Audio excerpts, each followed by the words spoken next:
fraction, like we have it on the mobile autocomplete. Like we have it on the mobile autocomplete. So when you have a mobile autocomplete, usually I want to go to, it continues. It continues based on the last 2 or 3 words. Sometimes Google Photos, they do face recognition, and this part is a little bit tricky because it combines 2 things. Sometimes it's either limited memory type, which is like in your own Google Photos, or deep learning, which we're going to talk about later on.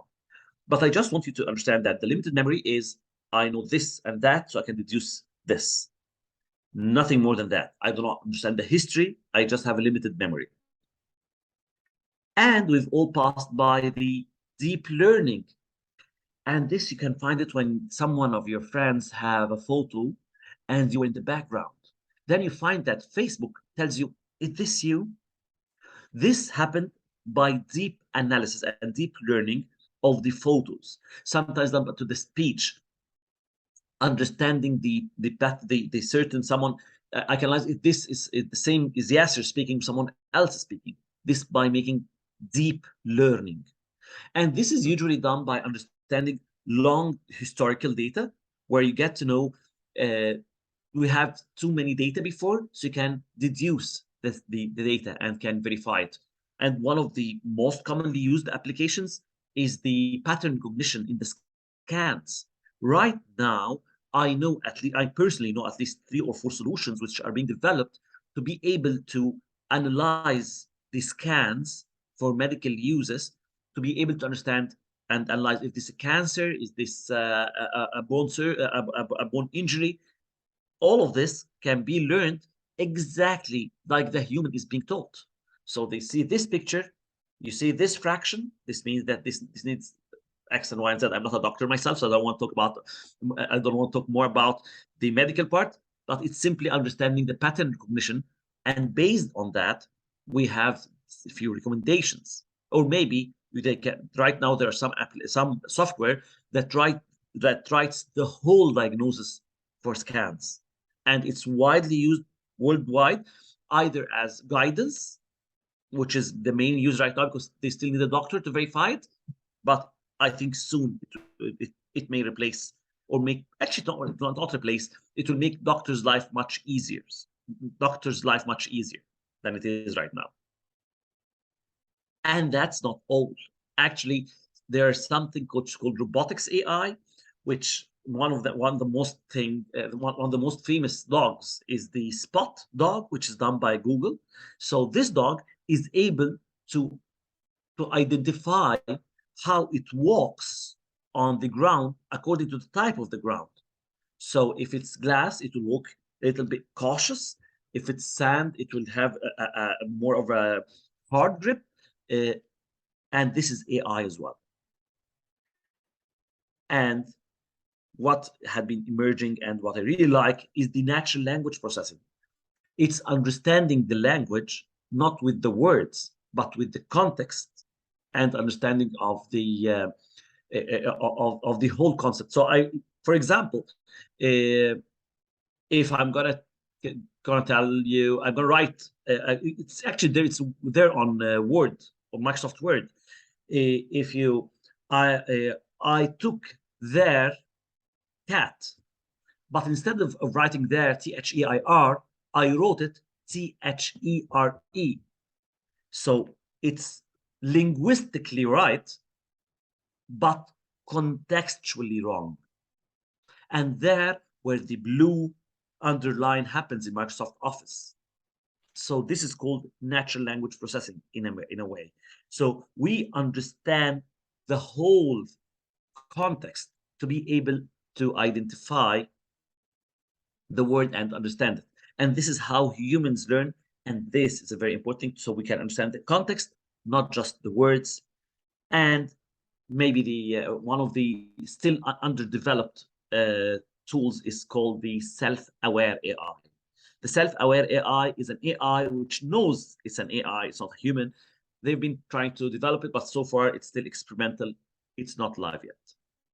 So what I want to tell you here is that during the last period, AI had been growing without we noticing. So I hope I answered your question, Megan.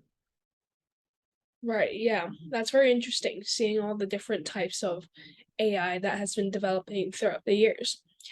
So now, I know that we want to focus on generative AI. So I just wanted to ask, what in particular makes generative AI different to all these different types of AI that you have introduced to us? Actually, that's an amazing question, and I really love it. The point is that the whole world used to use this AI, but it was the very first time that people see the production of the AI, that the AI generates output. And this is where the essence of the generative AI came. The generative AI, especially if you want to talk about the ChatGPT, which just launched a few weeks ago, this was for the very first time people seeing that the AI is generating content. They are they are actually competing with humans. So we can find that they can compose music, they can produce images like Midjourney, they can produce text like Deriskly. So for the very first time, we find a real competitor for us. So the generative AI is simply another evolution of the AI. It's part of the the deep learning. It's part of the natural language processing. All of this combined together, being able to generate content. And this what made it a little bit different. This what made people, oh, is this article generated by AI? Is this course generated by AI? This is the challenge. Right now, we've got some music generated by AI, photos generated by AI. Even sometimes I've not read myself, but I've seen some people claiming that books are generated by AI. So the main change, the main difference, the main game changer is that AI is now competing in the market against us marketers and against content creators. So that's why people are seeing it, there's something new in the market. So it is happening that, yes, we are having something new in the market. We are having a new the new data generator in the market, a new device or a new machine that can generate content, that can respond to emails, that can create music, and can create photos. This was done as an evolution for the whole journey we've been talking about the last few slides, which is simply it's part of the reactive AI, it's part of the deep learning, it's part of the natural language processing. All of this combined together to create generative AI, which we see right now. So, in a nutshell, generative AI is a new it's a sort of artificial intelligence that is able to create content, whatever the type of content is. So I hope that this is make it clear and understandable right now.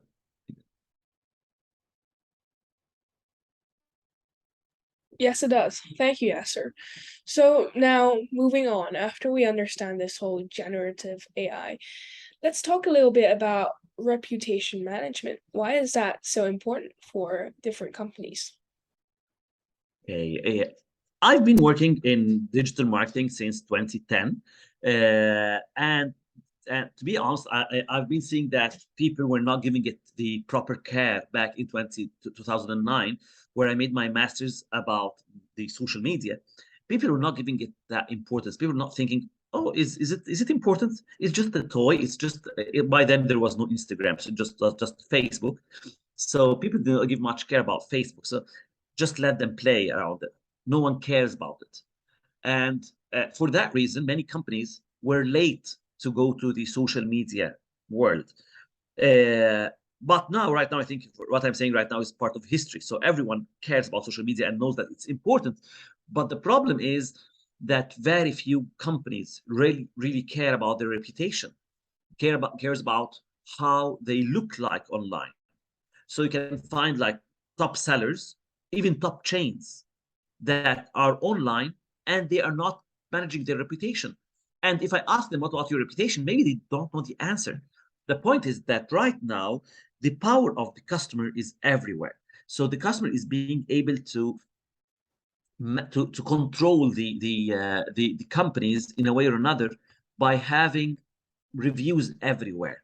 So the point is that reviews is simply your marketing message, even if you did not create it. So how actually it's like 78% of the people are affected by the reviews before they buy the business, before they interact with the business. And this was done in a research paper by Google, I think. It was called The Zero Moment of Truth, that people get to know about your brand through the social media, through the reviews, through Booking, through eBay reviews, through Google reviews, through Amazon reviews. Actually, I'm sure that you yourself, Megan, will never buy a product except when you see the reviews. What are people saying about it, even if you don't know the people? But the point is that, unfortunately, businesses do not respond to these reviews. So if you see, I understand that the business have their own challenges. So the businesses, 40% of the businesses at least, do not respond to any review and do not protect their reputation. And if they do respond, so part of this 60%, I would say more than 70% of this 60% who are responding are using templates. So you feel very robotic. It feels very robotic. So if I say, wow, that's a lovely laptop, thank you so much for your feedback. If I say, actually, this laptop is not that good, its battery is very bad, thank you so much for your feedback. Which is crazy. People do not like that. People loves to be understood and to be responded to as humans. And this is the problem, that if you get a human to respond, it costs at least £1,200 a month to respond, for an agent to respond. And this is assuming outsourcing. So this is the business side. But if you look at the customer side, 87% of the customers read online reviews. So it's almost 90%. And 63% of the customers says that the business never responded to them. And it's really offensive. And 30% of them says that business response review changed their opinion about the business. So maybe just a response to the customers will change their opinion. So is it that hard? I understand it's costly right now, but this is the science. This is how things change. But as I told you, it's just one response can change the customer from being hostile, to being to be an advocate for our brand. Okay, I see. So this this slide itself kind of shows how important it is to respond to your customers, but I think even more so, it shows how important it is to tailor your responses to customers. And so you mentioned about how it can be very hard. Can you dive a little bit more into that about how we can better tailor responses to our customers so then we can engage with them more? Yes, sure. So actually, we always think the hard way, which us as human beings usually prefer the hard way. But sometimes loyalty is just one response away. If you just respond to the customer, it makes him a brand advocate. And this is not my opinion. This was a study done by Harvard Business Review, saying that responding to a customer with just one word, which is thank you, can increase the loyalty by the brand advocacy by 20%. So actually, I know it's hard for businesses to do this. I know it takes much time for businesses to do this. So this is the problem, that companies do not reply to reviews because they have 5 main reasons they think it's blocking them. So either they are unaware of the importance, they do not know how important it is to respond to customers, or they're having headcount problem, which is everywhere, cost reduction, headcount problem, we cannot hire more people. And to be honest, sometimes just time consuming to respond for every comment. And this is a challenge that sometimes we do not have enough talent to respond to reviews. Maybe they are having much typos like I do have, which is a very big challenge that people, at the end of the day, it's the brand image. So when a customer care agent responds with a typo, it had run out of ideas. This causes him a problem, and it's very challenging. Having our customer care all over the world, not all in one place. So sometimes there are some language barriers. I won't name some countries, but sometimes the vocab is not enough. Sometimes the words are not properly understood. Sometimes the context of the it's not properly, makes companies very to reviews. And I think here's the magic comes, where the AI makes the difference. And this is the great thing about generative AI, is that the one makes the difference. What I mean here is that generative AI have three main things. It have the ability to understand the natural language. So if you write like a paragraph, it generates tons of responses for the same message. So if I'm having 5 people saying me, thank you so much for this amazing webinar, most probably I'm going to ask him, me as a person, I'm going to, you're welcome, you're welcome, you're welcome. But if you use generative AI, they will come up with ideas and different responses that makes it very human to people. And the third thing, it allows non-native speakers to respond with the proper English, and it never run out of ideas for native speakers. So that's where the magic happens. This is where the technology happens. And I always say that the generative AI for us as brand reputation, as head of growth, as marketing people, is exactly as important as the calculator to the accountant. So there were some accountants before the generative AI. Sorry, there were some accountants before the calculator comes to the market. But accountants' life is totally different and much better when the calculators are in the market. Same for us as head of customer care, head of marketing, head of PR. We were in the market before the generative AI, but right now it's totally different, having a different tool, which helps us to completely change the world and completely change how we complete change our brand presence in a nutshell. So I got very energetic a little bit. Wow, thank you for that, Yasser. That was very insightful about all the different types of AI and how that ties in with brand reputation management, and how helpful it is in nowadays for marketing and advocating really for your brand. So with this said, I would like to thank Dursley, the company, Yes, actually, our company sponsoring this whole talk. And I think you can go ahead and introduce a little bit about the features and how it actually ties in a little bit with what you were talking about just now.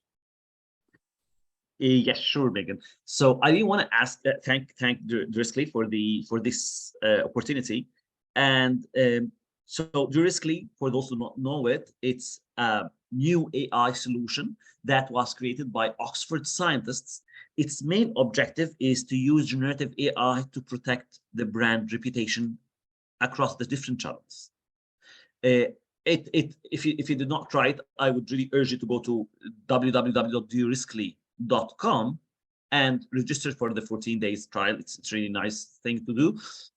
So actually, what I loved about Deriskly is that it can give you actually not up to 10, I clicked 10 times, so it can give you different responses for the same message. So this was an Amazon review. It's a real book Amazon review that I got from Amazon. And the guy wrote about the book. I didn't want to put it down. Very enjoyable. I feel like I ate the book over the weekend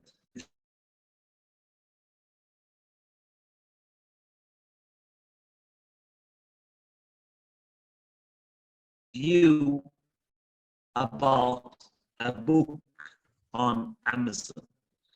If you are the author of the book, how many responses would you respond to that? Like that. Thank you for your decent comment. Then this was the first generated AI. You can add something. Yeah, it's a great book. We're glad you loved the book. We're so glad you loved it. We're so glad you enjoyed the book. We hope you have many more enjoyable weekends, and so on. It have different types. Every time I just click generate response, generate response, generate response, it's non-stop ideas generating, and this is just one sample of it. So I really want you to try the 14 days trial that Do Riskly is offering. You just go to the website. Actually, you don't need me to take you through it. It's just basic thingy. You just go to the website, register yourself, connect your Google reviews, connect your eBay, or even you don't want to connect, you just want to have this copy paste for the link for Amazon. You can do this. You can add your Amazon product and see how the responses would look like. And what's great about it, that it does not post anything without your approval first, and you can edit it. If you see that, no, I don't want to say this word, I want to edit this word, it's a really nice thing to use. And because this is not an advert, so I just before I leave you, I've got 10 tips that I want to share with everyone attending the webinar that you need to do to manage your online reputation. These 10 tips are coming after like 20 years, I think, yeah, 20 years of experience in the market. And I think they are very useful and beneficial, and they will help you to grow your business in a very powerful way. So I want you to focus with them. And if you want to write them down, I think it will be of value. So I'm going to start with the first one. So respond promptly. Unfortunately, we sometimes take time to respond. And when time is when time is passing, escalation happens, and customers are expecting us to respond within 2 days max. We're going to publish a white paper later on about the customer's expectations and some useful insights we're going to share with you. But meanwhile, I want you to respond as soon as possible. Use Google Alerts to understand where people are talking about you and how things are going in the market. Google Alert, for those who do not know it, is a tool that you add your brand name, and anyone talks about this brand name, you'll have an alert email telling you more about it. Engage with influencers. Yes, influencers are still of value, especially for those who are in your business. Try to engage a lot with them. Address customers' complaints. It's not smart to turn a blind eye for customers' complaints. We need to respond to all of them.